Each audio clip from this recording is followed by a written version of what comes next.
Yo, YouTube, what's up? Welcome back to another local to global episode. We are pretty much still chugging away. We are now 10 points in the Great Lakes off hitting medium, and the highest of the other regions we need is the Midwest, 6 points of pop still needed. Last month actually went really good too. We made a record breaking $103,000, the first time we hit over 100k. Now, I did kind of do the math beforehand, and I think we would have made about 80 to 90k without the consortium. So it just shows, even if we didn't have the alliance, we're in the stage now where we're making quite a lot of money. We obviously got our broadcasting money back.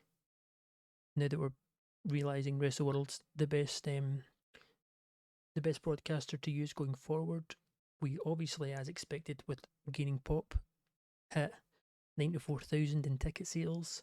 Our merchandise also rose last month, which we saw a nice spike, just over 20k in merchandise. So yeah, the merchandise alone actually covers the whole cost of production, which is really good. And we're still, it seems like, with travel costs on all our workers and stuff now, around 35k per month is kind of where we're at. But this is really good stuff. If we can make, let's say, 100k going forward, at least 100k, we'll definitely be on target of round about the time we hit medium. We should have just over 1 million in the bank to make our small public broadcaster, which I think at the minute anyway is the best move in terms of investing your money and starting our own broadcaster, so we can work on upgrading that and getting that to a really good level to help us gain pop. I think that's the next sort of big adjustment to make. But yeah, finances are looking real healthy. There's definitely no complaints there. Last month we obviously had Brawl for All, which did turn out pretty good, I can't lie. We did choke a little bit on the main event. I think it might have been down to the crowd rating as well, with the fact we got a 69. The show itself though got a 78, and we also hit our highest rated ever show with Kickoff Carnage, 78. It did go pretty good. Obviously, the big shock on Brawl for All to end the show and to end the month was the fact that the Steel Circle have arrived in PWW, which, as you can see here, led by Ernest Youngman, the champion. His long-term rival, the person he stated before he has the most respect for in the company, even though they've had 2 title fights beforehand. They're teaming up. They were teaming up for a bigger cause to take down Architect. Because as much as maybe Logan at times doesn't like Ernest, and Ernest doesn't like Logan, there's one person they hate much more than each other, and that's the Architect, who of course also last month recruited Marco Gonzalez, the young buck, the Hispanic Heat, into the faction. Going forward, I don't really know what I'm going to do with Giant Brody, because usually with his handshake ongoing deal with BCG, he actually misses quite a lot of shows, which I don't really have that issue with anyone else. So it's having a bit of an effect with gaining on pop. He did go up a lot not last month, sorry, the month before, with being on the Synergy network, but for the most part, especially also with him being 39, he is good, but I'm not sure. I think it might have been, overall, looking at it, it might have been a little bit of a mistake to add him as the big sort of brute force in the blueprint, but we'll see if it maybe evens itself out in the next couple of months.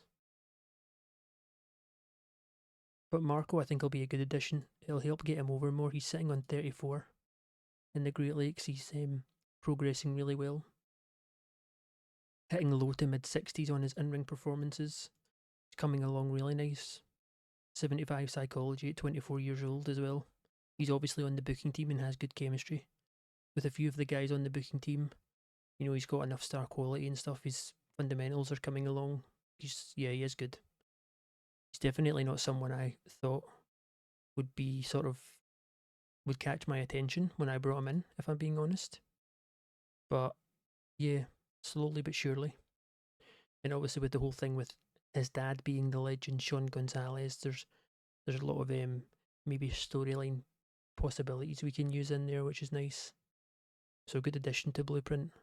And then of course the Vibe Tribe with the new member Hawkeye Colhoun. They aren't really going to get pushed crazy. At the minute anyway, there's no plans for that, but it gives us something a bit different, something that's not super serious and full of heels and, you know, like the Steel Circle and Blueprint.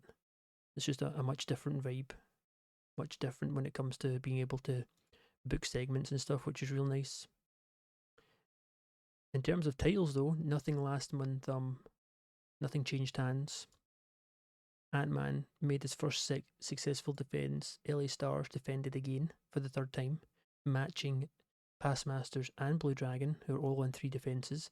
They also rose the prestige up to 45, which now overtakes the Great Lakes Championship belt. And Ernest made defence number 8. Of course, he's still the first ever heavyweight champion, and now with the recruitment and rebirth of the Steel Circle faction, it's looking even less likely that he's going to be losing the belt anytime soon. He still sits second though, with Papa Swole being number 1 franchise player. Mutant and Architect stay in there, respectfully 4 and 5, sorry. Next big things, there's a lot in here now, obviously with the addition of some of the 21 CW guys.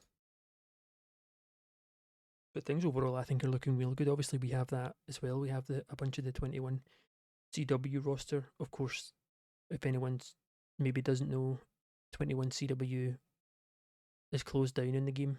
They closed down last month and we essentially just swept up a couple of their workers.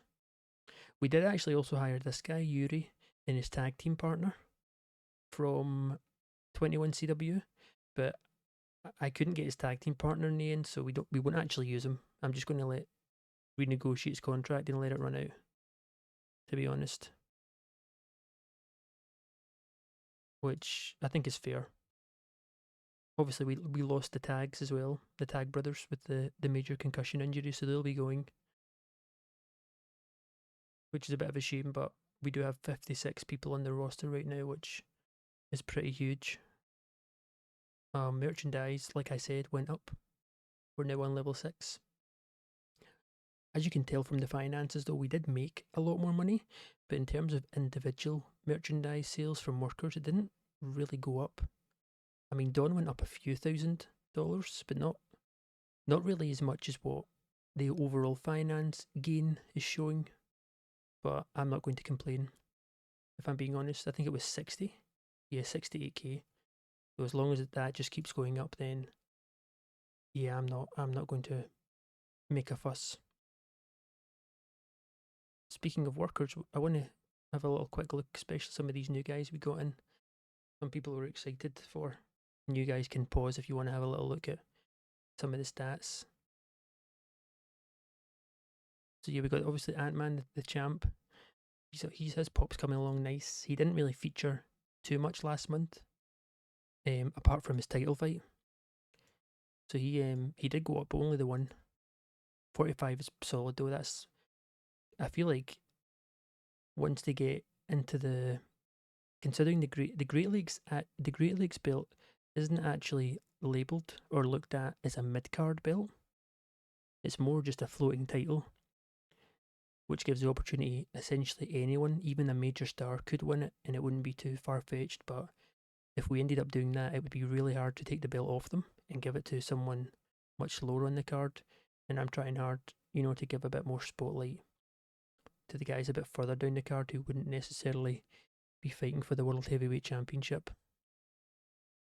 But yeah, Ant-Man's looking quite good. Austin Smooth, obviously, he's sitting on 42.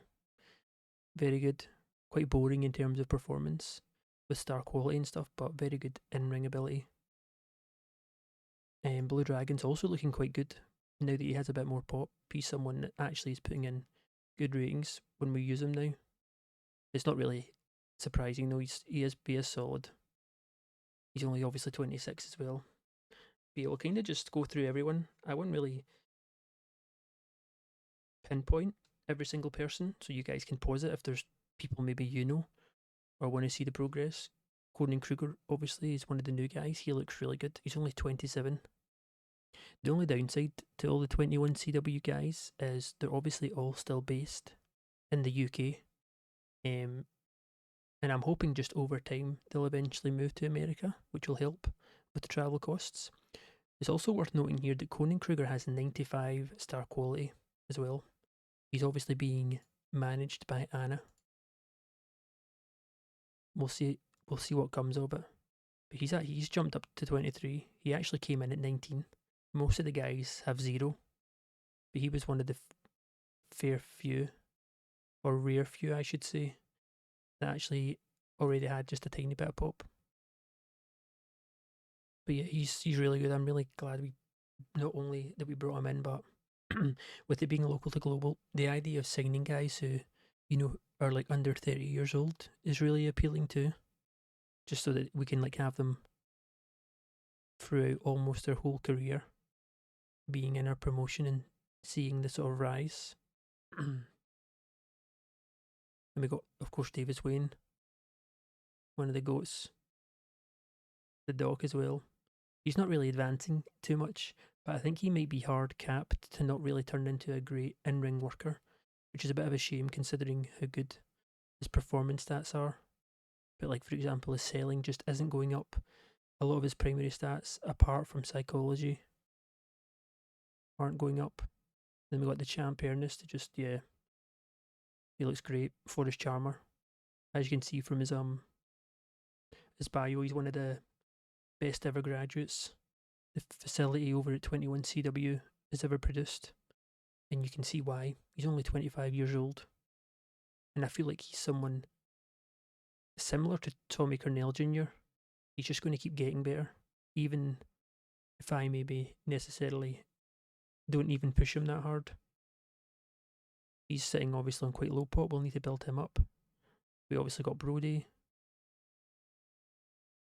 We got Hangman, who we haven't actually seen since he beat Papa Swole at the season finale. Hawkeye Calhoun. Obviously, I mentioned he is very good, and as you can see from this, 30 years old, yeah, solid. 70 brawling, 70 psychology, good performance, 78 star quality. Hudson as well, who obviously he just lost in his title challenge. We managed to pump him up to 35, which is respectable, to be honest. Another one who I like quite a lot. We got the young, very green Jack Holder with the 85 star quality as well. Obviously, the tags, they'll be going soon. Kamikaze, the champs, Ellie Star, 1 and 2, looking good. Landon Mallory, another new signing, who also looks really good. 84 star quality. It's also worth noting that pretty much all the guys I brought in from 21CW also have quite good backstage presence, apart from Mark Adonis, but we'll get to him in a sec. And we got Logan. Marco coming along nice, 75 psychology too for 24 years old. It's crazy. And then, yeah, Mark Adonis, he's a mercenary, which usually I would avoid signing. But we're giving it a shot, seeing how it goes. We haven't actually seen him in action yet. Obviously, he debuted the Men of Steel alongside Mass Hulk, and they beat down the tag team champs. But as you can see from these stats, and then his tag team partner Mass Hulk, who has 90 star quality, 6'6", ripped powerhouse. These two guys, also both 28. Yeah, they're gonna be crazy. I think a huge addition to the tag team division, hopefully. And we got Big Mutant too, coming along real good. A little lacking on the microphone, which is a bit of a shame, but he is good. 80 psychology as well. We got Aussie too, getting on a bit now, 39. Pretty solid though. Got Papa Swole himself. Regular Joe, Remy. We also have Reese Pendragon, who's the only guy still left to debut from 21 CW. Pretty young, like pretty much most of them that I brought in. He looks someone that could be used quite well. A 6'1" regular wrestler. He's very good at everything. He's like literally 60 plus on all his primaries, 75 psychology. 68 star qualities also, it's not bad. And he's in the green with everything else on performance. All greens, fundamentals. He is actually good. I feel like he could get much, much better too. For sure. Definitely good signings from 21 CW. We've got Stevie as well, Sandman Winks, Taylor, who I mentioned last episode, would be really good as a singles competitor too, and you can see here why. He's got the star qualities, good sex appeal, 94 flashiness, 76 aerial, great fundamentals, all round the board, 25 years old. But he's someone as well, doesn't have an amazing personality type, which I wouldn't usually go for, but sometimes you gotta just look past it. Let's see who else we got. Tennessee, the ex-champ, who's been putting in absolute crazy performances last month. I do really like Tennessee. I really wish I brought him in the first year of the promotion, because he's obviously been a free agent the whole time. And yeah, I really wish I used him from day one, because he was on my shortlist from day one, like many of the other guys, but it would have been nice. I don't know, I feel like if I did use him from day one, he would be like, he would have skipped the whole stage of going for the Great Lakes belt and would have been in the main event pretty much the whole time. Then we got the architect himself, 85 psychology, by the way. Yeah, I really love architect, like I mentioned before. The fact he's got the easy to do business with trait and natural trainer as well is just huge. And we got historian coming along real nice too, especially with his pop as well, along with Sandman Winks, Tommy Cornell Jr. He's up to 35 now. His also to note, I was kind of tracking his progress on some things, like psychology, for example. Look how fast it's going up, and he's not even being used on every single show. Even like his charisma and things are going up. Microphones already went up. My acting his basics have gone up 10 points in like half a year. So this is what I mean by he's just one of those guys that there's nothing we can do to slow him down. He's just like shooting for the stars. He's destined to just be like amazing. It's crazy. He's 18. I don't actually know in the lore or just even the stats of the old games. I have no idea how good his dad is when he's this age or when he's really, really young. I don't know what age he debuts in the game world, his dad, Tommy Cornell. But yeah. And also for anyone who might be wondering, Tommy Cornell is still in the game and he hasn't retired, but he's on hiatus, which is the only reason he's not in the company, because the idea of having Tommy Cornell and Tommy Cornell Jr., the possibilities are endless on storylines. But yeah, essentially I can't because he's on hiatus, but we'll be keeping our eye out. It's a real shame about Wolfie, the major concussion. He's out until August next year, which is just wild. Then we got the big man Zap. His popularity, by the way, is going crazy. He went up over 10 points when we were on the Synergy Network. And last month he went up 5. He's sitting on 40. Like, wow. I don't know how well he's progressing in the ring and stuff though. Nothing really. Okay, a couple things. His psychology's, yeah, actually, he is actually going up quite quick. His psychology though will have been going up fast because he was wrestling every single show against like the best guys in SWF. That makes sense. I think his stamina might be capped on 70. It looks like maybe. But yeah, he's only 28, and obviously, as we know, he's the marketing dream.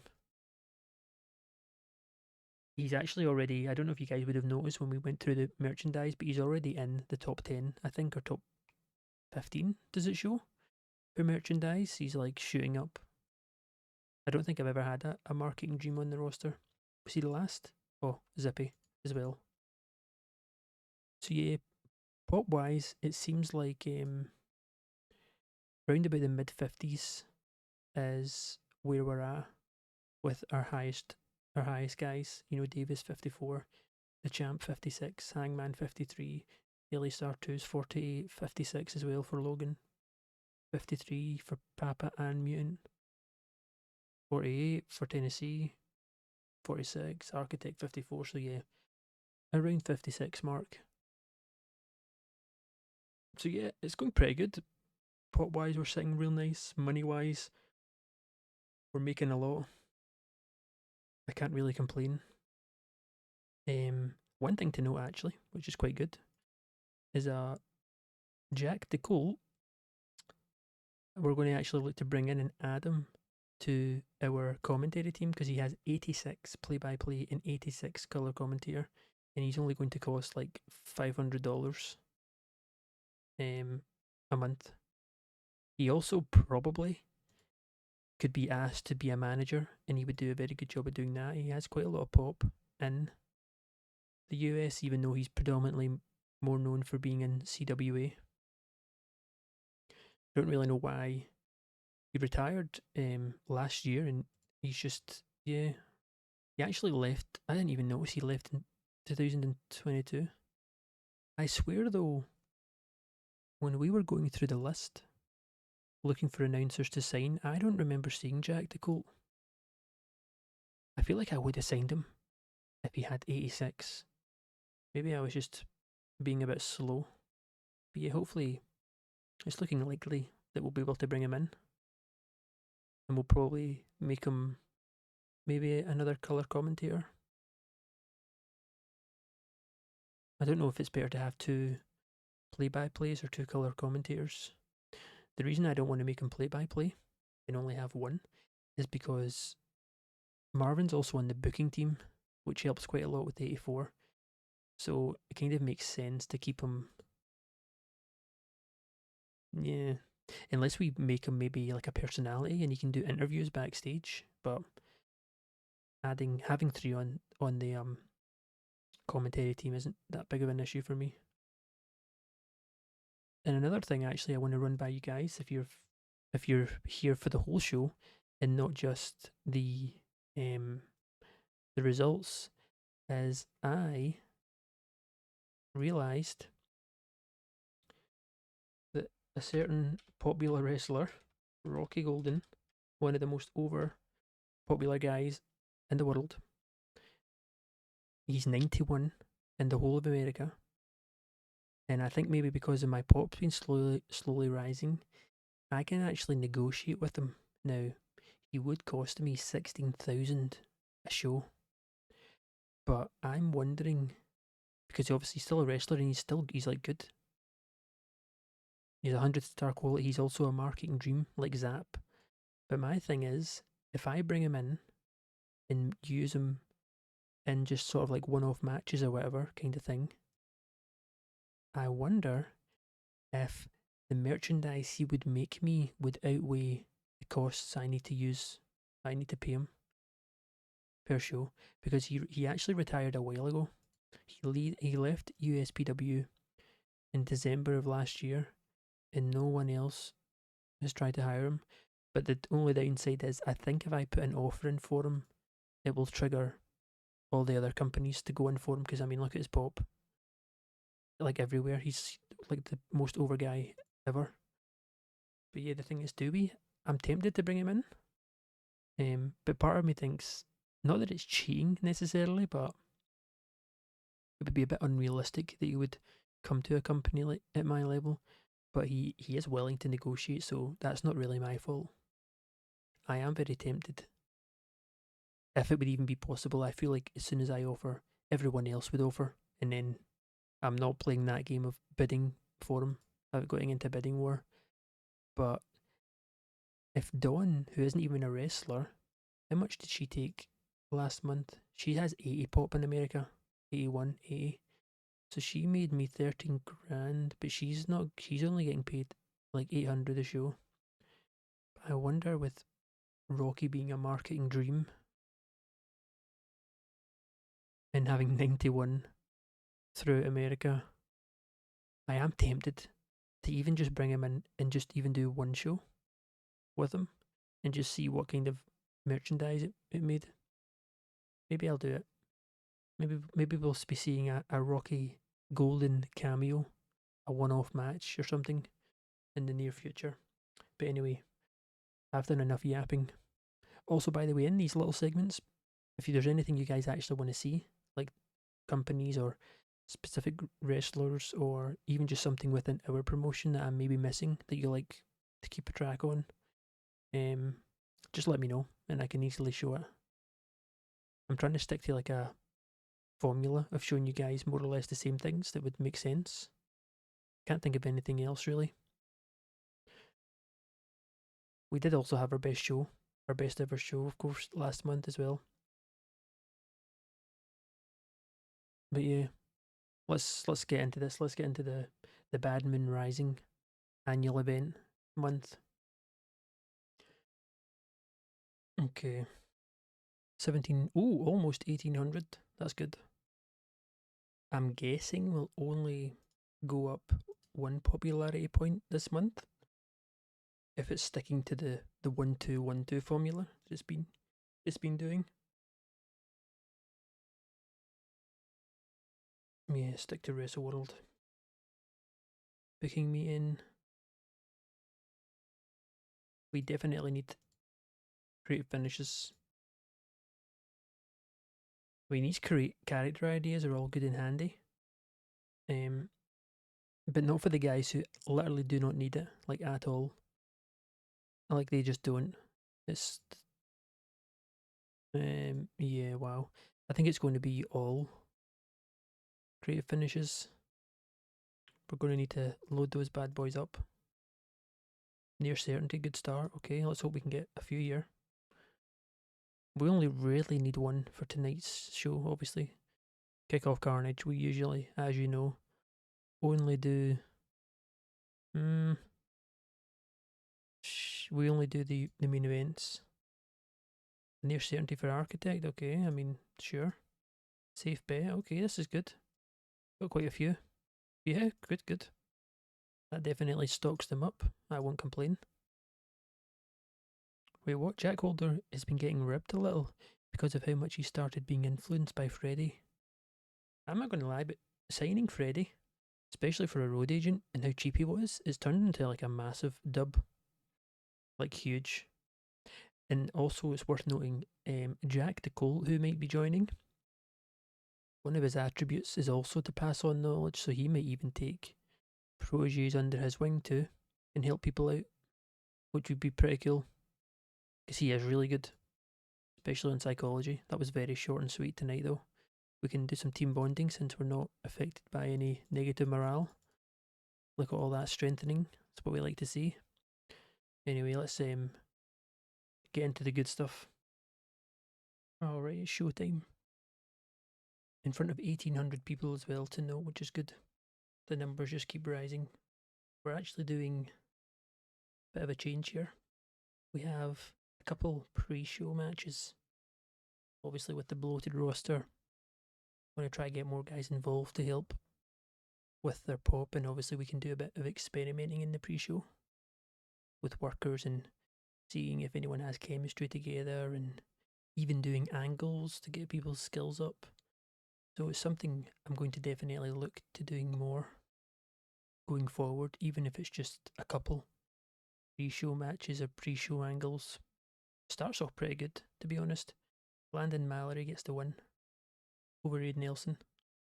Benefits from having a hot new move. This will help keep boosting Mallory up. 49 in-ring performance for him. Then we got Forrest Charmer. He gets the win over Jack Holder. also 49 rating for him. Again, same situation. We're trying to get these new promising guys up the ladder. Then we've got a tag match to finish off. It's Hawkeye and Zippy, two members of the Vibe Tribe, up against Hot Property. And it's Hot Property who get the win. Byron with the pin on Zippy. Pretty good ratings though. Zippy obviously the weak link. We also have, we have one of the Hot Properties gimmicks are changing. I think actually both of them might be changing. They don't have very good gimmicks. They get the win here though, 48, 44, 47 for Hawkeye, so pretty good stuff. Yeah, so Byron currently has an awful gimmick. We're changing him to Underdog. Creative idea was a success and he gets a great, so that's perfect. And we also have Lachlan, he has a poor, so these guys have, their gimmicks are like really in the dirt, both of them. We're also changing him to Underdog. Oh, it was a failure though, that's not good. Wow. So lost his damage popularity more. His creative idea failed and he still got very good, so I'm not even, in terms of karma coming to bite me in the ass, I'm not going to say anything. I'm just going to thank the TEW gods for whatever they've just done for me there. Huge. Hot Property are in fact hot on the gimmick scales for ratings, which is good. So I'll take it. Pretty solid ratings for them too, to be honest. Then we move into the main show. Dawn starts us off well with a 92 segment angle. The GM, she comes out. The fans love her. We all love Dawn. She's the GOAT. And she basically announces tonight we have the number one contender matchup for the next tag team challengers. It's going to be the Past Masters co-main eventing against Logan and Austin Smooth. Huge. Two titans, you could say. Two really, really strong opponents. And they'll be battling it out to see who'll be going up against LA Stars. And speaking of LA Stars, to keep things fresh and mixing it up, we're having a very rare occurrence tonight where it's the LA Stars main eventing tonight's show. There's obviously a lot of buzz around the fact that they're one more defense away from breaking the record. So keeping with the faith of showing love to the tag team division, they're main eventing against Young and Wasted. Not for the belts, but yeah. We also have, of course, keeping also in turn with the old formula of the occasional Great Lakes champion defending against outside talent. That will be happening this month at Badman Rising, but as she's obviously cooking up in the stew, as the kids say, she's cooking up an opponent for Ant-Man. She's actually making it a triple threat match. But rather than having a number one contender, she said she's going to be keeping her eyes close on the matchups this month, and whoever essentially impresses her over the coming month in the lead up to Badman Rising will take the third spot in the triple threat match against Ant-Man for the Great Lakes Championship and a very popular, she says, a very popular outside source. So there we have it. Essentially 2 matches booked in, and then as she starts to talk about Ernest, she says, we already have him booked in against someone we all know. You've all been rooting for it. You've all been wanting it. Ladies and gents, the next challenger at Badman Rising. And then she just points and the music hits and it's the man himself, it's a mutant. And he comes out, and then not long after him coming out, the music hits and Ernest Youngman in the Steel Circle also come out. The performance of Mutant here was good. This angle got the crowd hot, 65 overall rating. And we essentially just have a very, there's no hands thrown or anything like that, you know, they don't start fighting, but we have a very honest, you could say, back and forth between Ernest and Mutant. You know, Ernest's main talking points essentially, there's a reason, you know, Mutant, you keep crying about the fact you don't have a title shot. but there's obviously a reason you've been here since the dawn of the promotion, and you've hardly ever gotten a chance at the title, you know. That's not on me, that's on you.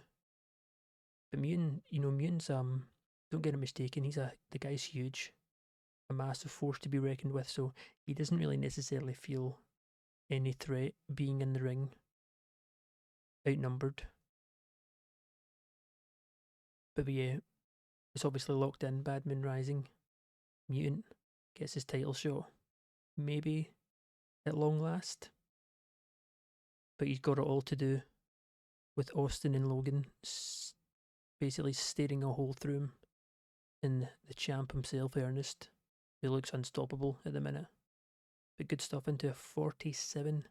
The men who made a huge debut statement attacking the tag team champs.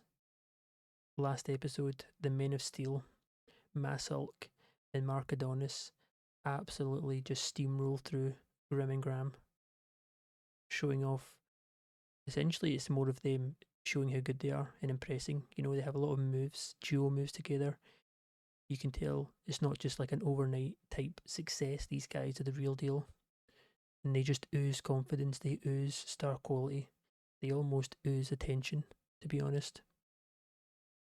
And they're showing why. Good ratings for them here as well. We need to really try get their pop up, but I'm excited to use them. I got some good plans for them. And they pick up the win, of course, over Grim and Graham. Really good stuff. Into a 66, the weekly 3 vs 3 sees the debut of Reese Pendragon. Sadly, it's got his chosen one gimmick. It's got an initial rating of poor, which isn't great. But if we didn't get debut gimmicks doing poorly, then it wouldn't be PWW. You know, that's not how it works here. He does get a 46 straight out of the bat, which isn't actually horrible. And he's teaming up, of course, Papa Swole. He's giving all the opportunities to the new guys, either fighting against them, fighting with them, and he's teaming up with his buddy Blue Dragon. So Reese has very, very strong tag team partners for debuting, and they get the win over Ozzy, Bowden, and Hudson. When Blue Dragon pins Ozzy, Papa Swole is the MVP here. That's actually a bit of an insult to say he's the MVP. He is obviously the best guy here, but Hudson got a 60, only 9 below. And I've seen the in-ring performance be even a wider gap than 9, and we've still not got the message. Hudson, though, does pretty good here with the 60, 50 for Ozzy, 44 for Bowden, 46 for Reese, which is solid debut. Blue Dragon just behind Hudson with a 58. A marketable gimmick will sell more merchandise. Okay, it's likely to rise over time, so fingers crossed that happens for him. We can get him off poor.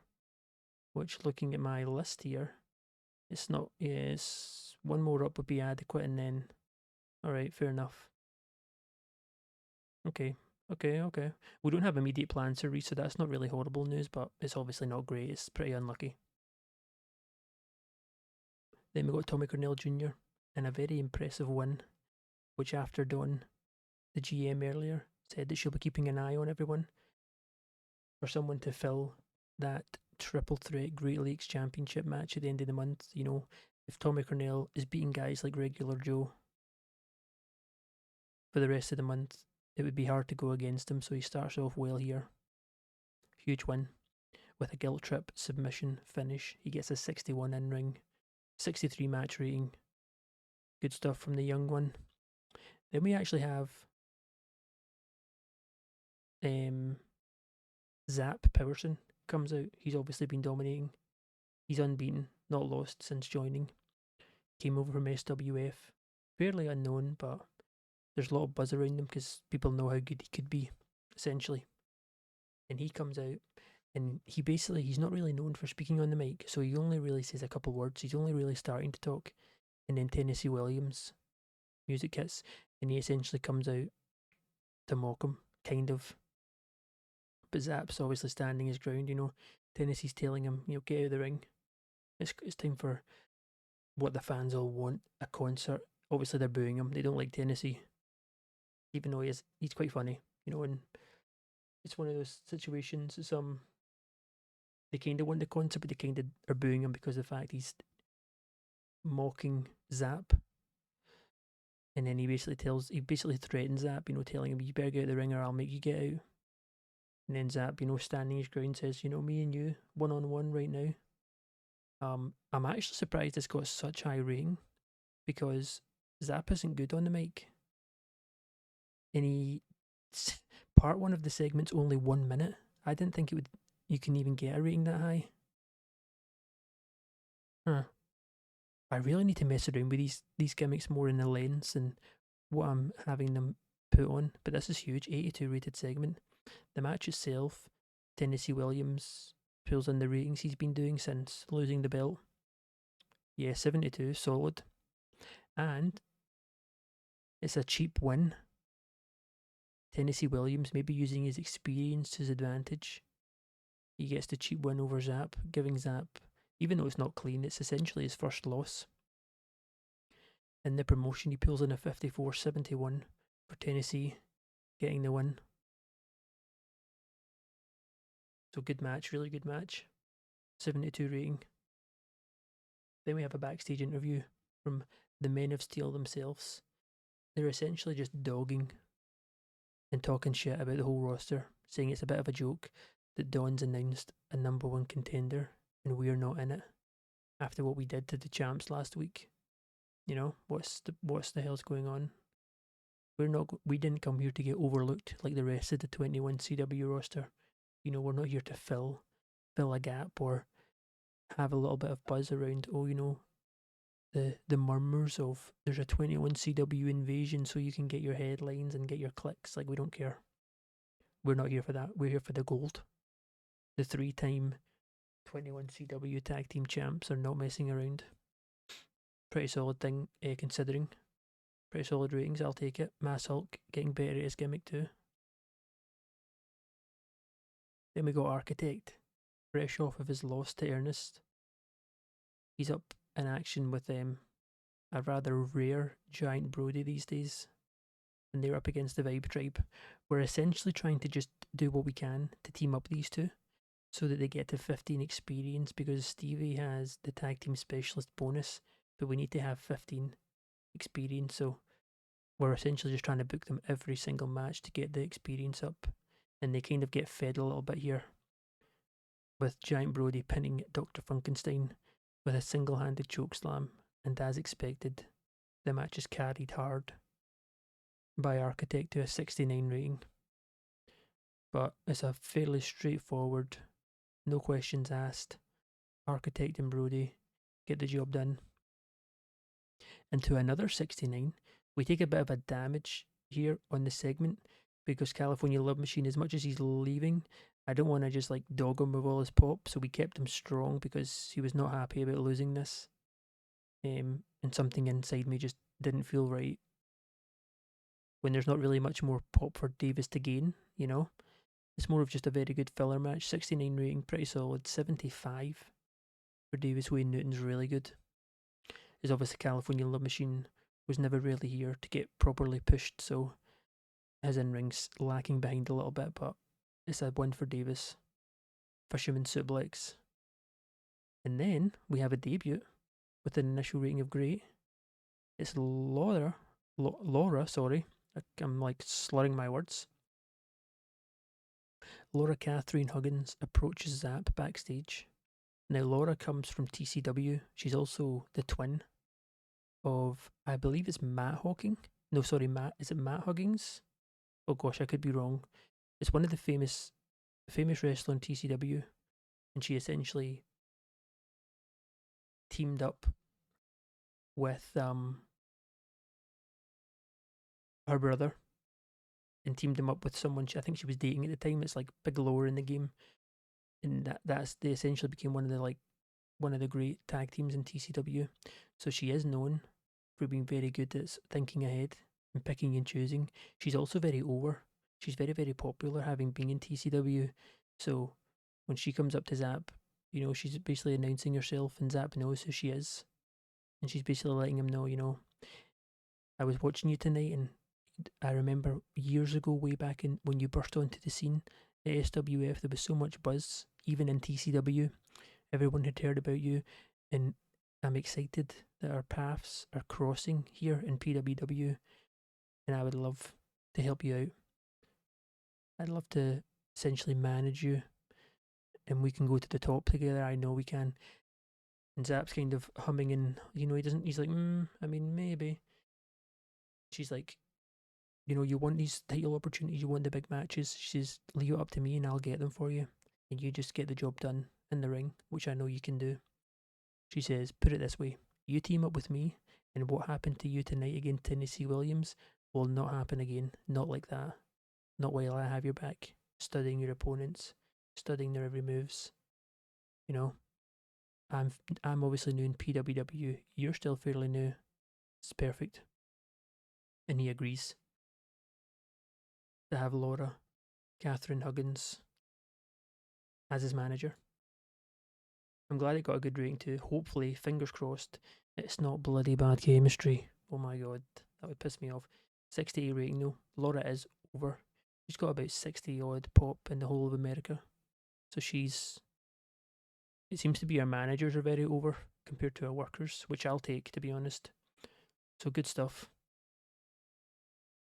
Then we got the co-main event, the number one contender match, 79 tag team rated. Superb wrestling, good heat. It's Smooth and Woolsbane who beat the Past Masters. Logan submitting Sandman Winks with a Boston Crab. So it's been a huge last month for Smooth and Woolsbane. They obviously team back up with Ernest, the champ. And not only that, now they're in contention to fight LA Stars. LA Stars essentially now are meeting one of their biggest matchups they'll ever have, or ever possibly could have at the minute in PWW, and it's all on the line. Logan and Austin of the Steel Circle are looking to crash the party. LA Stars are obviously looking for that fourth title defense to break the record and become the first ever tag team in PWW to successfully defend 4 times. And we have Smooth and Woolsbane in the search for their first title, their first piece of gold in PWW. Austin seemed off his game, still pulled in a 64 though. High 60s for the Past Masters, 77 for Logan. I know I've mentioned it before, but my god, fixing his morale is like shot him up big time. It's crazy. And then speaking of course, the tag team titles in the LA Stars, their main eventing is tonight. Oh, they actually get a less of a rating than the co-main. That's surprising, considering the creative finish was also a success. Brett was off his game though, so he gets a 61. But the LA Stars, the champs, show why they're the champs. LA Star 1 gets the pin on Taylor Norton. 80 rating, 74, 70 from Taylor. Really good stuff. Can't really complain. We also somehow pull in an 80. The fans are disappointed at the storyline further during the show. Okay, fair enough. I can't believe we got that penalty and the music one. And we still hit 80. We didn't even have I think honestly the segments, the 92 and 82 segment probably shot us over. Yeah, because it would have, because the way that the angle focus we have on our production is based, I think, like 80% around the highest rated segment, and I believe 92 is the highest ever. So that actually does make sense. Really good stuff. Can I address Dawn, the GM? Because if I can, she deserves it. If we can get her on really, really good morale, it's going to be nothing but W's. In terms of in-ring though, you know what? Taylor, he deserves it. And in terms of just mixing it up and keeping it different, kind of want to give it to Junior. Yeah, that'll do. Really good show, actually, considering. She was pleased. So that's good. Taylor got nothing. Tommy seemed pleased. Financial report, almost 20k in ticket sales. Almost 20k overall profit. Happy days. We move up to 50 in pop. We're also now in 30 in the Midwest. So now I think I said last episode we needed 9, but it's 59, so I obviously can't do math. We now need 9 pop in the Great Lakes. And is it 5 or 6? I think it's 5 now in the Midwest. So yeah, good start to the show. We got most of our matches locked in. Mutant and Ernest main eventing. We got Logan and Wolfsbane challenging LA Stars. That'll be a huge match. That one's a very realistic potential at the best match rating we've ever had, to be honest. And then we got the champ Ant-Man defending in a triple threat against someone of Don Gamble's choosing from inside the company and outside the company. Alright, we're straight into the episode. I did record the pre-show, but for some reason my mic wasn't working, but luckily I managed to spot it straight away. There wasn't really any drama, the backroom environment's looking good. One thing of note though is, as you can see here, Jack the Colt, we did bring him in, we have him. He's the 3rd addition to our commentary team. Now he's got the worst possible initial rating on his gimmick, which isn't great, but I don't know how much of an effect this has, considering he's on commentary. I don't think we get penalised for it. And our commentary team, as you can see here, they still have high experience, even with Jack being added as the 3rd member. He's also someone who passes on knowledge, and he could potentially be used as a road agent, which he isn't at the minute. So I'm curious to know if he'll take anyone under his wing as mentor. That would be good, because he's very good. And speaking of taking people under their wing, Sam Keith, who's the owner over at Mid-Atlantic Wrestling, he's actually the mentor of the architect and I believe Byron, or maybe Lachlan, one of the hot property guys. So I decided, since he also passes on knowledge and is likely to take people under his wing, I've sent out a contract to bring him in as a road agent. I don't really need him per se, but the more people we can have we can use as sponges for our guys is really good. It's maybe a bit too soon in that sense. We're essentially thinking way ahead by bringing him in now, but I thought, why not? So there's a contract out for him. I'm only mentioning it now because there'll never be a point where you'll probably ever see him. And I don't want to get like 10 episodes down the line and we're going over the roster and then people see Sam Keith on the roster and think, where did he come from? So Sam Keith will be joining us hopefully very soon, which will be a huge addition for being a solid road agent, and hopefully, fingers crossed anyway, he takes people under his wing. Same with Jack the Colt, hopefully he does the same. Both do pass on knowledge, so it's more likely. We'll see. Anyway, in front of 1900 people, our highest ever for Kickoff Carnage, which is good. It's going up pretty quick. But we have a pre-show match here. Zippy gets the win, nothing too much to note. The main thing to take away from this is the fact that Jack's now on commentary. I think he has 96 or 94 colour and play-by-play. It's disgusting, to be honest. The fact that he was unemployed is baffling. But anyway, moving on to the last pre-show match. Grim and Graham take the loss over the new man, Reese Pendragon and Jack Holder. This is really just to try boost up Reese. He gets a 42, 32 from Jack. Nothing too much to note here as we go into the main show. It's quite a big one. We have Dawn, of course.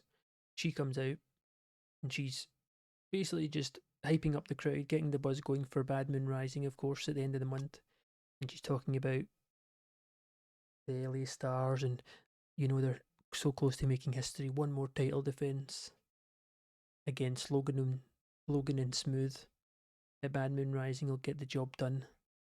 And then as she's talking about it, LA Stars come out. Now, this is obviously unscripted. That's why we have so many penalizations, because Dawn's so good without a script. I just gave it to her, and she pulled in an 81, so it kind of evened itself out by getting a 70. But then the LA Stars come out, And they're obviously getting cheered. They're huge baby faces. Everyone loves them. The strongest tag team. And then as they're sort of saying how excited they are, so on and so forth, the Men of Steel appear to huge boos. Obviously, they've just joined the company, but they're essentially creating waves already by attacking LA Star and pretty much any opportunity so far they've had. It seems like there's just a huge target on LA Star's backs for these guys. You know, they don't want to mess around, like they said, and climb up the divisions to prove themselves. They've got nothing to prove. And as they bicker and go back and forth, LA Stars start asking the crowd, you know what? LA Stars, we're obviously so close to making history. How about we make history tonight? And Dawn, you know, she's looking confused. The crowd erupts and they say, not only for the first time ever will we should have the tag team titles be defended for the first time ever on a Kickoff Carnage show, but we should do it tonight. And it means we'll cement ourselves by winning as the first team to go for successful title defenses as the PWW Tag Team Champs. And then everyone cheers, obviously, and they all look to Dawn as if, you know, lock it in.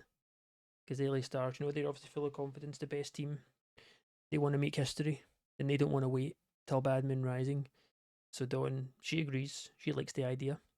So the main event, for 2 main events in a row as well, we have not only a tag match, but it's LA Stars, the champs, defending their belts tonight against the Men of Steel.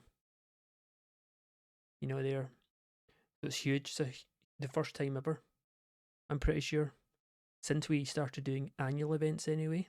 It's the first time a title will be defended on Kickoff Carnage. Usually, of course, we wait for the annual event, so gets the crowd hotter. Starts us off well. Oh, Mass Hulk is also getting better at his gimmick, so that's good. Yeah, it does its job. So the main event tonight is locked in. LA Stars making history if they go with a win. A successful defense, the first team ever to get 4. Bit of a rare triple threat here. Pretty good stuff, really, just to keep pushing Landon Mallory up the card. Does its job. Gets the pin, fall finish over Ash Barnaby. 53 rating, he pulls in a 52, the best in the match. Bowden with a 43, Ash 48. Pretty good stuff, gets the job done. Into a 65, the weekly 3 vs 3. And this is again doing the similar situation to boost up Forrest. As he teams up with Minnesota Awesome to get the win. We get in a pretty solid 65 with, of course, Minnesota Awesome carrying the match a little bit here. 45 from Forrest. Low to high 40s for the faces. Pretty decent. Kamikaze 48. Yep, this is all. Forrest was also really off his game and still gets a 45, so that's encouraging signs right there. Into Anna. Of course, as we know, the Great Lakes Championship title will be defended against someone from outside the company, but of course, Dawn announced at the start of the month that there's another spot up for grabs. It's going to be a triple threat, and it'll be basically down to whoever can impress. And that's what Anna here in her preview here with her client is alluding to, the fact that it should be Conan. There's no one hotter right now. There's no one bigger. There's no one badder. Essentially just trying to get him over, getting the job done. And then, you know, Anna does the talking and Conan backs it up in the ring as he beats Cobra here in a 10-minute match. Evolutionizer finish. Conan pulls in a 54, 53 from Cobra. Big win though. Anna does some good stuff at ringside. Lifts the match into a 60, so this is really good. Huge win for Conan to put, the GM's eyes on him, is that he's putting up a very good fight as to why he should be in that triple threat match. Obviously, very similar to Men of Steel, with he's just joined the company and he's already pushing for those title shots. You know, the 21 CW guys are not messing around. Then we got the new pairing. Of course, last week Laura convinced Zap to essentially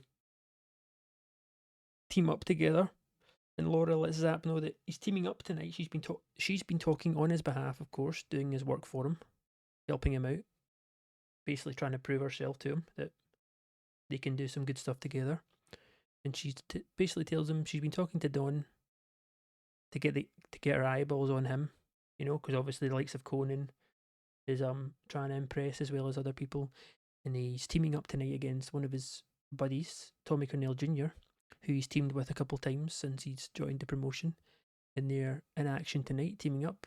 So she's basically just letting him know the game plan, you know, make sure we go out there, put on a good show, get all eyes on us, which of course is a similar situation to Tommy Cornell Jr. because he's been doing very good stuff as well, and he feels like he deserves a title shot.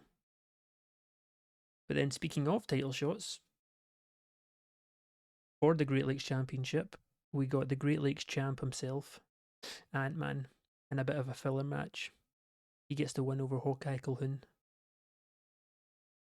Still fairly new in the company. Obviously one of the members of the Vibe Tribe. Pretty decent match though, 67. And then we have Ant-Man afterwards, basically just cutting a promo. Gets a 55. It is scripted though. Pretty good stuff, just basically getting himself over. Hyping up his Great Lakes title defense, which is coming up obviously at the end of the month. And he still doesn't even know who his opponents are, but, you know, Ant-Man doesn't mind. Look at that big smile, he doesn't care. Look, it's the face of a guy who's just not bothered. Good stuff though. Into a 65. They get the job done. Oh my god, I'm so happy. I was so nervous, but I didn't want to mention it in case I jinxed it. But Zap Pepperson and Laura Huggins have great chemistry. I think that's actually like quite rare. But you know what? I deserve it. After Zap and Anna team up was a disaster. I deserve this one. So thank God Laura and Zap are a good pairing. And they do some good stuff here. Zap hits a 61-59 from Tommy. They get the job done over the Vibe Tribe, who of course, as we know, were just trying to get their experience to 15 together. ASAP, 65 rated match. Tommy Cornell Jr. submits Stevie. Really good stuff. That'll be a huge boost as well, actually, to Zap's matches.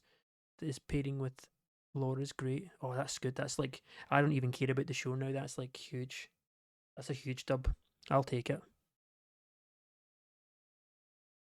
Oh my god. Superb wrestling, good heat. Tennessee William defeats Hudson Drake with a Devil's Crossroad. 76 rated segment. 79 in-ring performance from Tennessee. This guy's on fire, man. I swear. He did really good with the belt. His run with the Great Lakes to help him boost him up with his pop, and then obviously since he's lost the belt, we've just been putting him in little filler matches here and there. But Jesus Christ, he's a 79. That's insane. He obviously gets the win. He's on. Yeah, it's almost like his momentum hasn't slowed down even after he lost his belt to Ant-Man. Jesus. Then we got Austin against the number one contender with Ernest Youngman, the champ, looking on against one of the members of the Steel Circle. And he gets the job done. Mutant defeats Austin Smooth by pinfall with a Tina Turner 74 rating. Both get a 67. Commentary lifted the match, and then afterwards we have Ernest getting in the ring. But you know, he's not going to take any cheap shots. He doesn't get into attack Mutant. They essentially get into a war of words.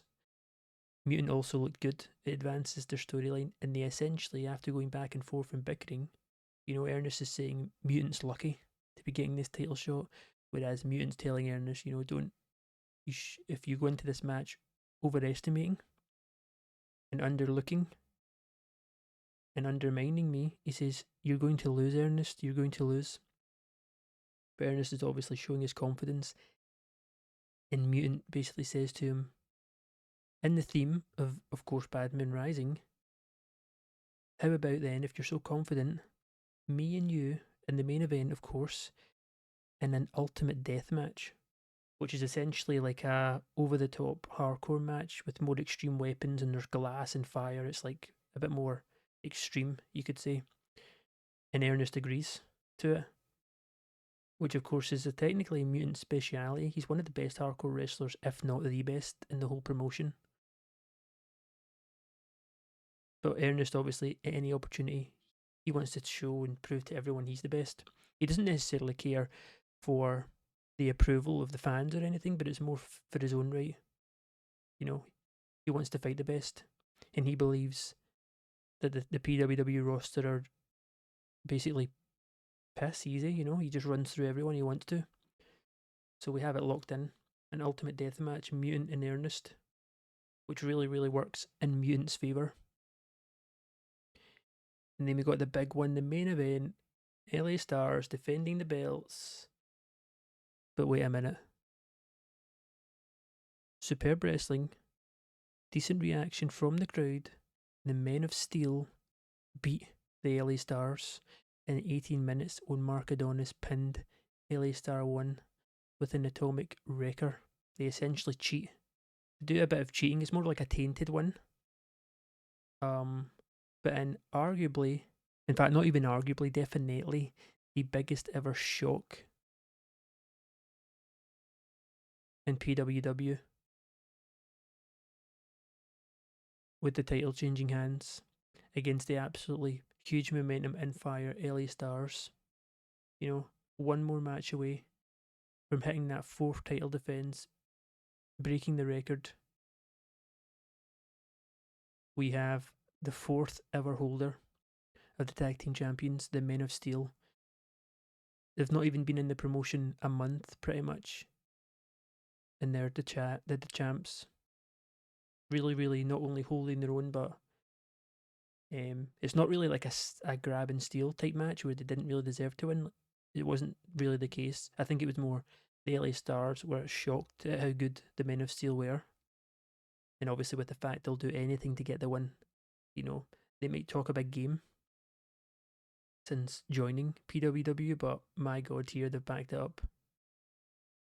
And only their, I think maybe 2nd or 3rd ever match, they win. They beat the LA Stars. Crazy, crazy, crazy end. So we have a very, very rare occasion of our championship changing hands before we even get to our annual event. Obviously, with those guys not even being that over yet in America, we got penalised for using them too much. But pop raise in 18 regions show benefits from wide selection of angles, and we hit a 71, which I think is actually quite low, I won't lie. Maybe you get penalised quite hard for overusing people, because if we didn't have these two and only had the music production, then we definitely would not have gotten a 71. Main event 72, 76, which makes up like 80%. Well, actually, to be fair, the segments to this didn't do great, did they? That's probably holding us back a little bit, but 71 is not horrible at all. I'll take it. We're also going to praise our new champs to try and help them, keep them happy and stuff, you know, help with their performances. And I'm very tempted to tell, in fact, you know what I'm going to, because I don't see him on the list till way down there. Tennessee Williams, my god, that guy can go. I don't know what he's eating and what he's drinking before his matches, but he is flying. He was very happy as well. Ticket sales, we take 20k, 10,000 in the broadcast revenue, 22k profit. Because with doing these extra pre-show matches, we're using a bit more of the workers, obviously. So a worker price is a little higher per show than it would usually be. We stay on 50. This is obviously the month we only rise one size. To be expected. We're up to 31 now though in the Midwest, which is good. And yeah, there we have it. We're not even at Bad Moon Rising yet. We still got 2 shows to go. And we have new tag team title holders. Ooh, 2,000 fans expected tonight. Pretty good stuff.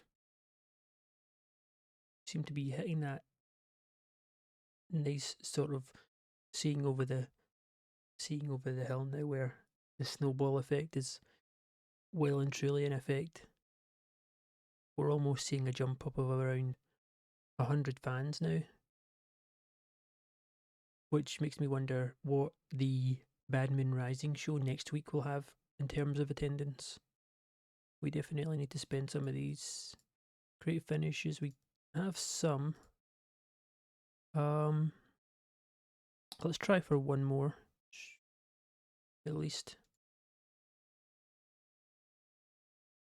Let's see. Bit of a gamble. No. Another fine, we'll take it.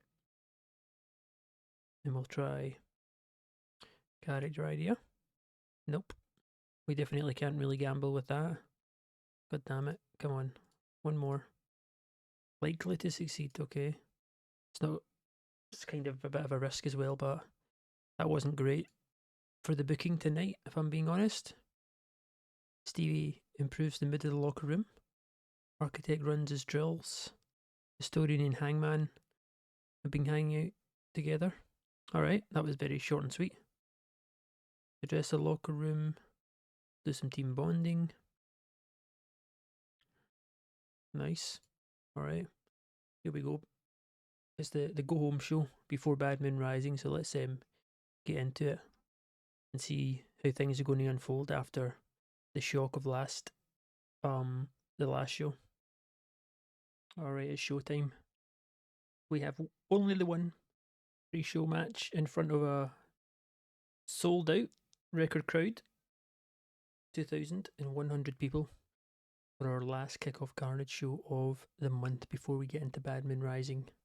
Not too much to mention here. Bowden Snoop gets the 150 rated segment. Pretty good ratings too. Bowden's up to 45 here. Josh is probably capable of getting really good ratings and he being a very good worker, but obviously with him having no performance and no real sort of eye for the future in terms of pushing him, he's more of a stepping stone, really. But pretty good rating. Then we start the show with Dawn, gets the Greyhawker, show off to a strong start. 85 segment, which won't get penalised now. She won't get penalised, or any of her segments won't get penalised anymore for deserving better commentary now that we have Jack Cole on the desk, which is really good. And she's basically just announcing after the shock title win from the Men of Steel last week, she did announce that rather than now Logan Wolves being Smooth fighting LA Stars for the belt, is going to be a triple threat tag match. So LA Stars have a chance to instantly win their belts back next week at Badman Rising, but they have Logan and Austin to go through as well as the new tag team champs. So an already great match is potentially turned into an even better match with even more at stake and much more potential of how it will end. It's a great start, 85 into a 62, and it's the men themselves, the Men of Steel. Decent reaction, good wrestling. Men of Steel beat DeMarcus and Gray when Mark Adonis pins Nate with an atomic wrecker. Really decent stuff considering. We're obviously taking a little bit of a risk by giving Men of Steel's the belts so early, but I did want to try and mix it up, and I do have a feeling I'm kind of gambling on my own sort of my own sort of feeling that I'll be able to push them once they get the popularity they need. The ratings will even out and they'll be pretty good. Mark's also getting better at his gimmick, which is good to see. Commentary and colour commentary loves the match, gets the crowd hotter. Tyrone was off his game, but pretty good ratings here. DeMarcus gets a 62, already mid to high 50s for Mark. Mass on 49. Good stuff though. Then we get a little segment from them, basically getting themselves over, just becoming more and more hated. Essentially, they just walked into the promotion and took what they wanted. And they're essentially saying now that it's been announced by Dawn that they're defending their belts already next week at the main show. They said, give us one good reason why we just, we might not even turn up next week. We might just stay at home. We might just keep this tag team division on lockdown. And who's going to stop us, No, they're not necessarily saying that is, of course, the case, but they're just putting the word out there, these guys They know how good they are.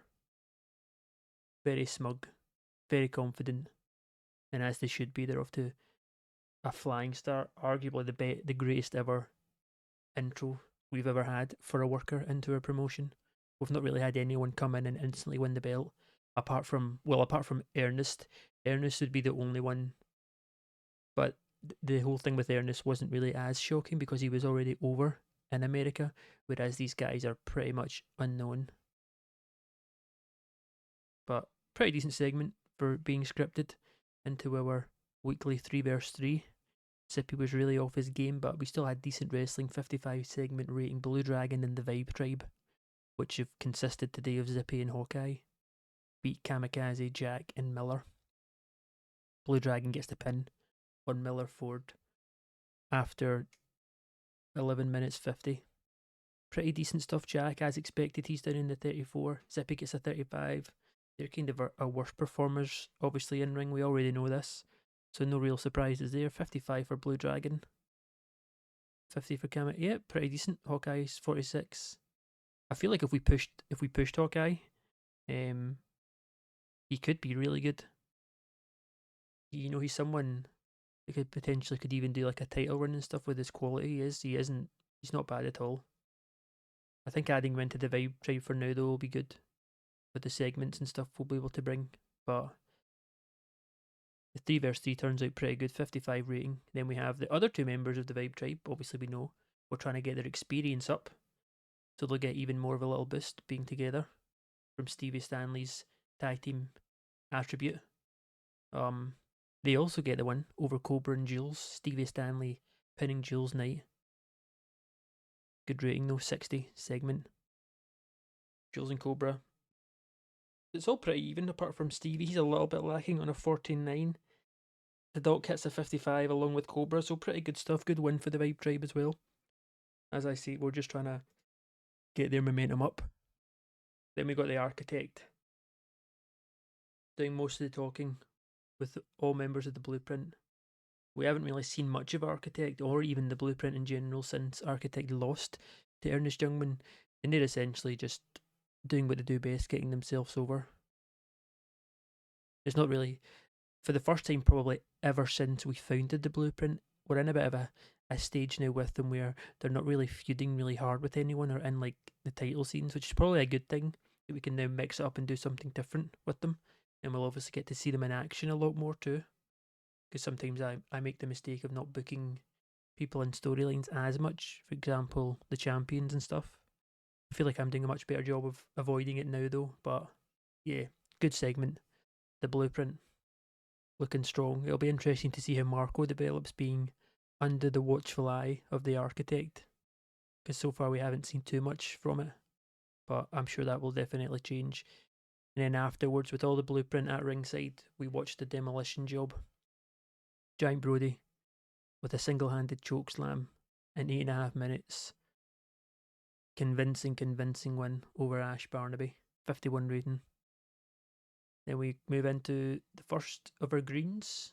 First green segment, match-wise. And it's the champ himself, Ant-Man. Great wrestling, decent reaction. Gets the win over Aussie, boosting up that momentum. Of course, he will be in triple threat action next week defending his belt. And at the minute, we still don't know who he'll be up against. Don's obviously keeping a watchful eye on the roster to see who impresses this month. But then after the match, which does pretty good by the way, 69 for Ant-Man, we have Dawn come out and she announces Wicked Lester, who's there, and he's there in the flesh. It's also the return of Wicked Lester, who's an absolute specialist when it comes to deathmatch and hardcore. He will be one of the men to face Ant-Man, which is very much working, of course, in Wicked's favour, just like the matchup with Mutant to go up against Ernest Youngman's working very much in Mutant's favour. Surprisingly, Dawn gets a 76, but she doesn't do well without a script to follow, which is the first time we've seen that message. She must have had a bit of an off one. She used all her good luck to start the show. But yeah, Wicked Lester is back. We obviously tried. We had him in, I think it was the Architect Blueprint tournament, and we used him a little bit after. And then the idea was to keep him with Zomboy, but of course him and Zomboy had no chemistry, so that tag team did not work out, and then we just released him. So it didn't really end bad for us in terms of a relationship with Wicked Lester. So he comes back. Will it be for one night or for longer? Who knows? But he gets a great rating on his evil psychopath gimmick. As I mentioned before, he's a bit of a specialist when it comes to hardcore. And you can tell by that very, very cheery face he has. Large boost to psychology during matches is also great. That's a very good gimmick. Into a 75 tag match. Really good rating here. Superb wrestling, decent reaction. The Past Masters beat Young and Wasted, which is a very commanding, you could say, victory. Two very good tag teams in the division. The Past Masters showing, they still got it. They can still get things done. They don't need Architect, which of course is long gone now. That ship has sailed. Taylor with a 71, MVP. Good stuff, yeah. Good, really good all round. Brett actually gets a 65, which is really good considering we tried to change his gimmick. I can't remember actually now if when we changed Brett's gimmick if it worked or if it didn't. I feel like it failed. But for some reason I'm starting to think maybe it didn't because the fact he actually got a really good rating. Usually he's way further behind Taylor Norton on in-ring performance. So this is really good. He matched obviously Sandman, Historian with a 63, 75 match overall. And then we got the two managers. Anna, of course, manager of Conan Kruger, and Laura Catherine Huggins, the new manager of Zap Powerson. And they're essentially getting interviewed backstage, going back and forth about essentially trying to get their clients over as to why they deserve that third spot against Wicked Lester and Ant-Man for the belt, which all eyes seem to be on sort of those two, Zap and Conan. And another probably mentionable shout at the minute would be Tommy Cornell Jr. Those three guys seem to be tearing through everyone. But obviously there's only one spot up for grabs, so we'll see how that goes. Laura's also getting better at her gimmick. Really good. Really good all round, I can't complain. Then the co-main event is up next. Davis Wayne up against Papa Swole. Both make their entrances down to the ring and have a little back and forth. No script to follow. Papa obviously excelled. He loves working without a script. 73 segment rating, which is pretty solid considering Davis did not perform great. But Papa Swole wins with the segments, but he does not win the match. Superb wrestling and great heat. It's Davis Wayne Newton picking up really good momentum as well. Going into Badman Rising. Beats Papa Swole with submission. Pretty solid ratings too. 75 segment. 73 in ring for Davis. Yeah, everything looks pretty good. Nothing too crazy with that one. Then we got the main event, the big one. It's all members of the Steel Circle up against the X Tag Champions and the number one contender for the World Heavyweight Championship. Ernest's creative finish was a success. The storyline advances. We get an 81 segment rating. Superb wrestling, good heat. The Steel Circle get the win when Mutant and LA Stars against Mutant and LA Stars. Ernest pins LA Star 2 with the hit. Yeah, really good ratings here. Mutant gets a 73. That's encouraging to see.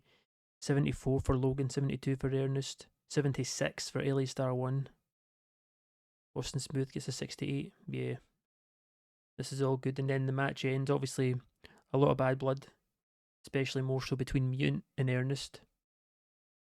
And they obviously try and jump Mutant after the match, but it ends up turning into an all-out 3-versus-3 brawl to advance the segments. Ernest is getting better at his gimmick, that's really good as well, because he got I think as his poor, he got a really bad rating on his when we re-rolled him, so that was not good. But we finished the show with an 82. Wow, that's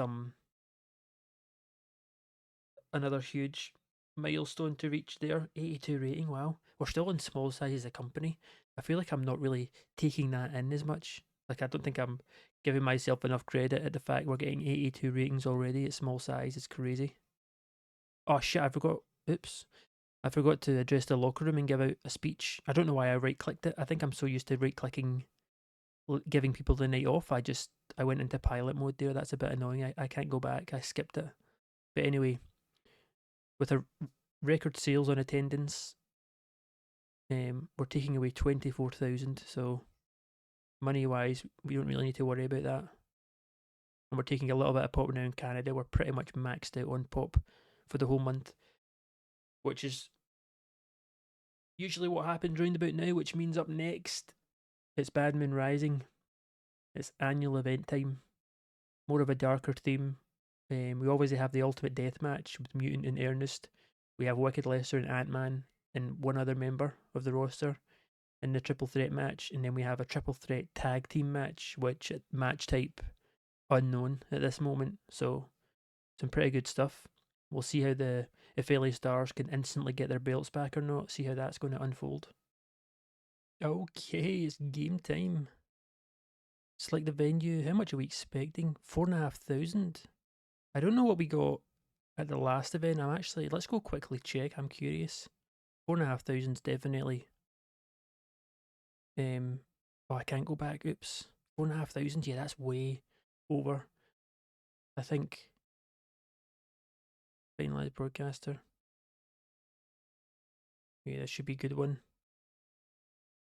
Stored ideas. We don't really need any finishes for our title fights. Let's try a character idea. See if we can help with some of the momentum. Oh, near certainty, that's good. Maybe one more? No? Try one more since it's 40. Okay, that's perfect. And then we'll do some creative finishes to end. Likely to succeed with Sandman, sure. And likely to succeed, okay. Alright, not bad. Freddie's passing on tips. Hopefully we maybe get Jack Cole or Sam Keith taking someone under their wing sometime soon. That would be good. Stevie helped create a fun atmosphere. Okay. As always, the locker room is not really proving to be an issue at all. We'll do some more bonding. Since we have no negative morale. Alright, nice, it's time. In front of a bumper, 4,500 people we're up to. Wow, things are progressing pretty quick. I like it a lot. Alright, it's time. In front of a very, very respectable, almost 4,500 people. We got some pre-show to run over first. Nothing crazy though. Reese Pendragon gets the win over Zippy, 44 rating. 44 rating in ring also from Reese. Trying to slowly build him up. Not too shabby, 44, I'll take it. Then we're doing a little segment as well. Got to make sure as much as we're making sure people's skills in the ring are going up with these pre-shows, it's important as well to do some angles when we can. Jack and Kamikaze scripted 53, which is actually respectable considering. It's really not bad. Both of these guys are decent on the mic, more so Kamikaze than Jack. Jack's obviously still very green, fairly young. But 53 I'll take it, and they're teaming up. They do sadly take a loss against Hot Property, Jack being the weak link. Why is there so many green here? Oh, Lachlan and Byron, who of course got new gimmicks, which I believe both turned out pretty good. I'm kind of forgetting though, which is really bad. I shouldn't be.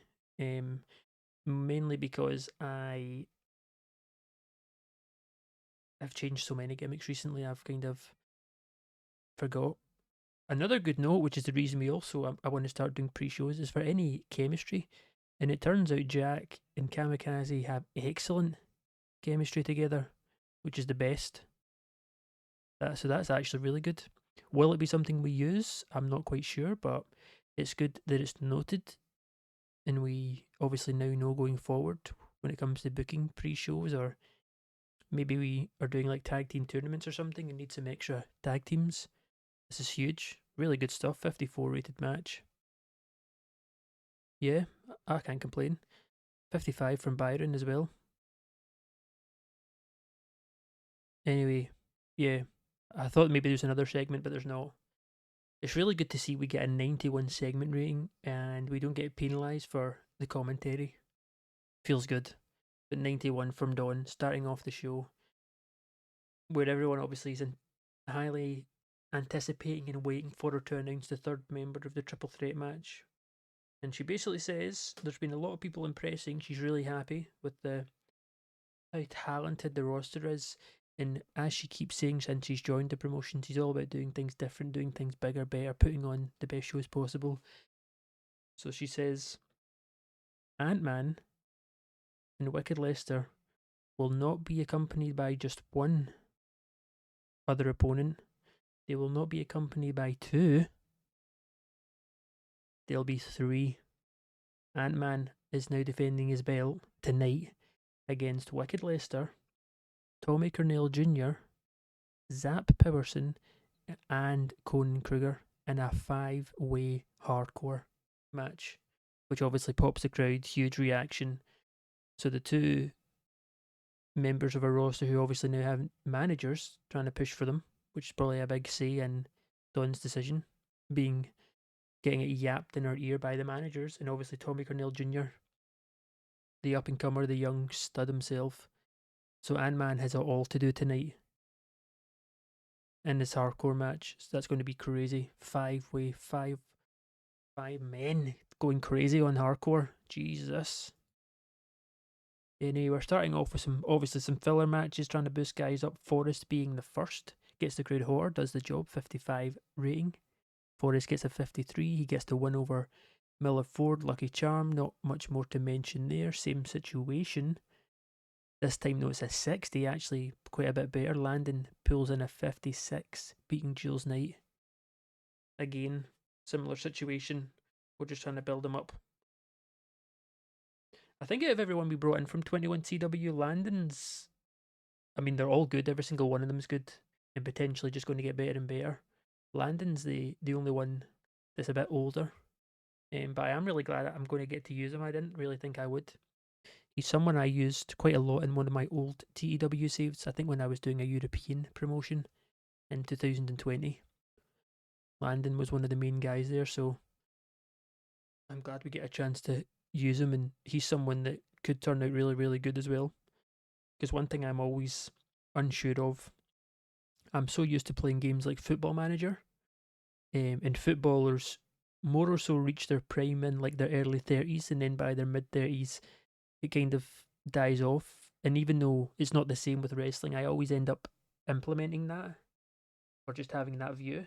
So whenever a wrestler's reaching like their late 30s, I instantly start to write them off. But arguably, you could say for most, obviously, it's different from person to person, but you could probably argue a wrestler reaches their prime in like their late 30s, like 38, 37, I would say. But then some obviously retire in like their late 30s, but usually not. Usually they go on a bit longer, don't they? And I did obviously see from the patch notes a couple patches ago, the developer of this game changed it so that wrestlers essentially don't start to decline in stats till I think like their early 40s. But again, based on attributes and things, it's kind of different for every wrestler, so it's hard to say. So even though Landon, I believe, is about 37, 38, he's not really old. You could argue he is in his prime. Is he going to get much better? No, but he already is really good, so it doesn't really matter. So, like I say, I am glad we managed to get him in. Then we got Tommy Cornell Jr., now announced as one of the men in the Great Lakes Championship match tonight, getting a little interview backstage. Obviously, we don't really see much of him segment-wise in angles, but obviously it's no surprise. As much as he's amazing in the ring, he's also amazing on the mic. He's not really he's not really bad at anything, if I'm being honest. I'm still going to keep saying it. It's absolutely disgusting, his stats. Then we got a big 3-on-3. It's the Blueprint up against the Vibe Tribe. As expected, the Vibe Tribe take the loss. Experience probably playing a big part as well. Architect carried the match in terms of in-ring work, which is not to be expected. But it's Marco Gonzalez who gets the final say, submitting Hawkeye Calhoun with the Latino Crab. Ratings, obviously, it's, like we were told, Architect pulls in an 81, way ahead of everyone, pulling the match to a 73 segment rating. Marco hits a 60 though, really good. Hawkeye 48, Stevie 50, 54. Okay, yep. Nothing crazy. Giant Brody with a 52 as well. The performance of Architect stood out. 53, I'll take it.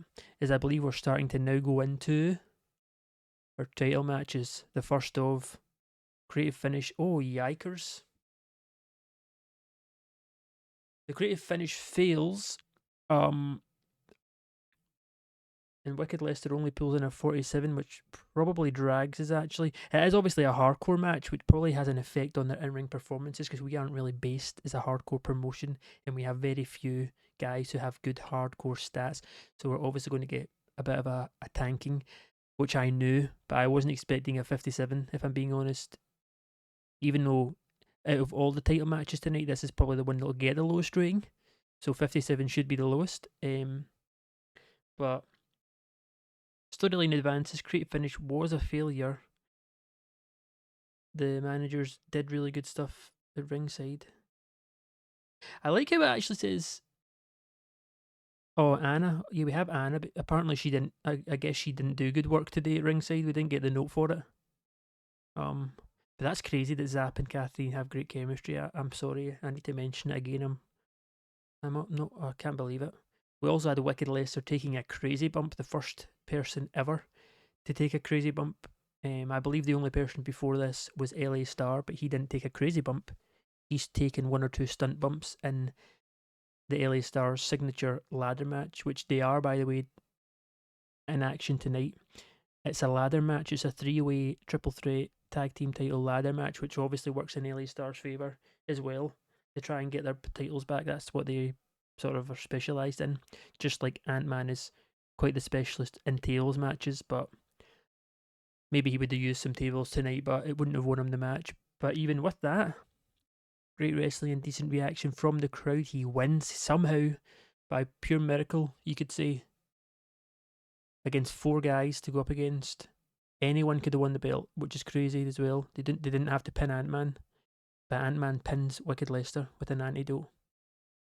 Now the way I see it going, the way this finished, which is important for going forward, is the finish of the match is essentially Wicked Lester and Tommy Cornell Jr. And I'll let you use your imagination since that's the whole fun and the save. Essentially, Tommy Cornell Jr. makes Wicked Lester take his crazy bump. You can imagine where that is. Maybe he throws him into a table that's on fire or throws him on a bunch of glass, whatever it might be. And everyone else is outside the ring, beaten, battered. Like, you can imagine people have got like bust open heads, like crazy stuff has been happening. And Tommy Cornell Jr. goes to pin Wicked Lester, who's out, by the way. He's like out for the count. There's no way he's even going to be close to kicking out. But as Tommy starts to go in for the pin, Ant-Man jumps in the ring and chucks him out. And then just lies. He's basically like busted open, beaten up. He can hardly even walk. And after he throws Tommy Cornell Jr. over the top rope, after Tommy gets like a 2.5 count, he's about to win. Ant-Man just falls on top of Wicked Lester and the ref starts counting again and gets the 3 count. And Ant-Man defends his belt when he was like so close, he was just about to lose it. Tommy Cornell Jr. was about to win his first ever championship. And Ant-Man just gets it. Great finish failure wouldn't really have helped us in this scenario. Rating wise, I mean, it's not horrible. Would it have got a 60 into a 70, sorry? Probably not, but the Wicked Lester 47, Kruger gets a 57, pretty good. 64 for Tommy Cornell Jr., 68 for Ant-Man, so these aren't bad. Maybe it's obviously my booking that's turned out to be not great. I don't know why we keep getting low heat penalisation for this storyline because the heat on it's not even low. It's not at the highest, but it's a bit annoying. It's a little bit annoying, I must say, but anyway, Ant-Man with arguably the hardest ever defense anyone's ever done in our whole promotion up until now. No one's ever had to fight this many guys in one go. Probably Belly and the Beast is the only other one where it's obviously 4. It's a 4-way chamber match, which yeah, crazy stuff. Huge win for Ant-Man, huge, to be honest. Massive stuff. Then we got the tag match 78, which is much more like it. And in their first defense, somehow very similar to Ant-Man winning against arguably the two best tag teams in the whole division, the Men of Steel, proving at this point on their very quick popularity rise why they're so good. And they beat LA Stars and Smooth and Wolfsbane in the ladder match when Mark retrieves the item, making defense number one. So talk about coming in with a bang. They haven't really necessarily worked their way up by beating the division slowly as they go up. They've just went for the throat and they've took it. 78 rating, creative finish is a success. And Men of Steel keep the belt, which will be much to the disappointment of LA Stars, who pull in 77, 77, 75, 74 for Logan, almost into the 70s for Austin, which is really good. And then Mark just under 60, Massalt with a 49. I am confident though that these ratings will go up with their popularity, so we'll not really focus too much on their in-ring performances right now. We just need to make sure we book them smart and often to get that popularity up ASAP, which is obviously the plan. Then we got co-main event, a bit of a filler match. Davis Wayne obviously beat Papa Swole last week, keeping his momentum strong. Tennessee William, after losing his belt, has apparently somehow elevated himself even higher up rather than lower, beating the main eventers now, and he's got a huge task here against Davis Wayne Newton. Not necessarily that he's going in as the underdog, it's more of a case he's going to be able to really show his skills against someone who's regarded as one of the best in-ring workers of the whole promotion. 73 intro for Tennessee. The match itself gets a 75. Superb wrestling, great heat. It's Tennessee Williams who gets the win over Davis with the Devil's Crossroad. A rather rare low 64 for Davis. Tennessee pulls in a 70, which might be something to do with the crowd management, if I'm being honest. I was actually honestly kind of anticipating this being our best match ever, potentially. Especially if Tennessee got a really high 70 and so did Davis, but not to fear. 75 is solid work. As we go into the main event time, also huge win for Tennessee, like huge to beat someone like Davis. He's definitely in and around now contention, after just losing the Great Lakes belt a couple months ago. He's somehow managed to turn it and use it in his own favour. Ernest in an ultimate death match against Mutant. We get an 82, huge. I was actually expecting this to tank, if I'm being honest. I didn't want to say it out loud beforehand in case it did. But creative finish was a success in an bout that had superb wrestling and great heat. Ernest Youngman defeats Mutant in an ultimate death match by submission. During the match, we also had Austin Smooth distract Mutant. Ernest making defense number 9. The most defenses ever now, by the way, of a title. Our longest or most title defences of the Great Lakes belt was Davis, who was the very, very first holder of the belt. And now Ernest, who's the very, very first holder of the World Heavyweight belt, makes 9 defences, which is wild to think about. Obviously, this match, he got pushed to his limits though, so let's not get it mistaken. If it's the way it's kind of angled is he actually probably honestly would have lost if he didn't have the help of Austin and Logan by his side. The match, obviously being ultimate death match, there's no disqualification, so it essentially, for majority parts of the match, turned into like a 3-verse-1, and Mutant was essentially fighting 3 people and not 1, and he was still holding his own. He beat up Austin Smooth and beat up Logan so much that for the end result with Ernest and Mutant, the actual finish of the match, Ernest wasn't getting any help from his teammates because they were done in, basically. You can imagine with it being an ultimate death match, it's like these guys are getting put through the ringer. But then as Ernest has won, obviously his 2 faction teammates, they're still outside the ring. They're not really celebrating with him yet. He holds up his belt, standing above Mutant. He's all bloodied, he's busted open, cuts, bruises everywhere. And then the lights turn off. And when they turn back on, over the shoulder of Ernest, the cameraman's looking at Ernest with his belt, and right over his shoulder, as the camera pans away, it's none other than Hangman, just standing with no expression on his face. His hood's up, kind of like Undertaker-esque with a long leather coat on. You can like hardly even see his face. And Ernest kind of almost turns and looks. He looks up. Ernest is not small too. He's about 6'2", 6'3", but he looks over the towering Hangman, who's just staring at him. Because obviously now with Hangman, he's like a new man essentially. Doesn't really say much. Doesn't really let you know his intentions. Um, and as Ernest goes to go forward towards him, Hangman just hits him with a big boot, picks him up, and choke slams him right on the mat. And he picks up the World Heavyweight Championship and kind of looks at it as the crowd obviously erupt. They've not seen Hangman in a while. And then he just drops the belt over Ernest and walks out the ring as the show ends, maybe giving a sign as to what he's got his eyes on, you could say.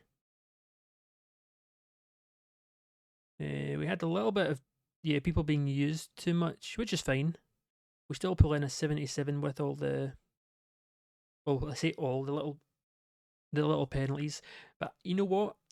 It's been a while since we've did our annual event of the month, and the main event's actually been the best one on the card. So props should really go to Ernest and Mutant, more so Ernest because he isn't really amazing in hardcore matches, and he kind of carried Mutant to an 82, honestly.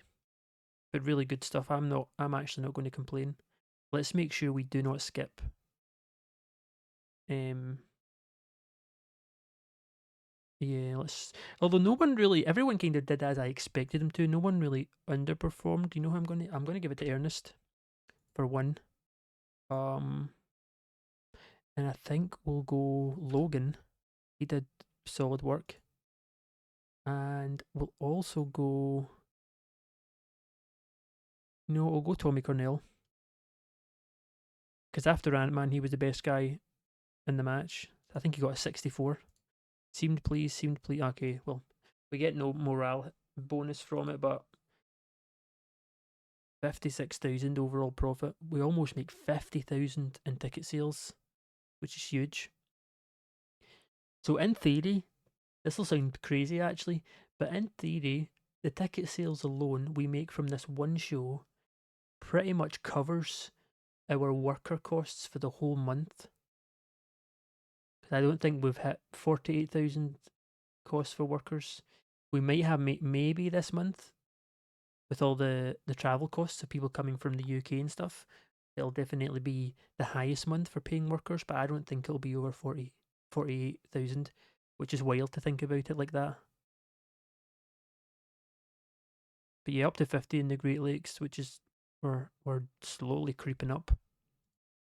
I feel like this rise between 50 and 59 on the lead up to hitting medium, our like attendances will probably like almost double too, even though it's only 9 points. It's at that like stage now where even as you go up 1 or 2 points, the snowball's like really in effect. You know, the money you're making is going up like a good 10, 20, 30,000 every single month rather than every year now. It's important to note we're just coming out of October, and at the beginning of the year, we obviously tried our TV show and we went into debt. We went back into debt by about 20,000, and we're getting to the point now we almost have 500,000. So it just shows how quick things can also turn around. So it started off quite bad, but the year so far is really doing good. I'm really happy with our roster. It's maybe a little bit bigger than I would like it to be. But obviously, you know, it's part of the game, guys. It's all part of the fun. We still have so much to do, so much more to go. We can iron things out and change things as we go. So just because maybe your favourite guys aren't getting pushed, or maybe the concept and layout of the videos you don't necessarily like, you know, just let me know. We can try change it. There's still a lot to do, a lot of things to tamper with and experiment. I feel like I'm learning something new, not just about my save, but about the game pretty much every time I play, which is good, since that's kind of why we all play games too, isn't it? Just to have fun, relax, and get better. So, thanks for watching anyway. I'll stop yapping. Hope you guys enjoyed. We have a pretty unique monthly event next month, which I'm excited to share. It's one of our unique ones rather than just a basic one, so that should be good fun. I'm excited. But I'll see you guys then. Take it easy.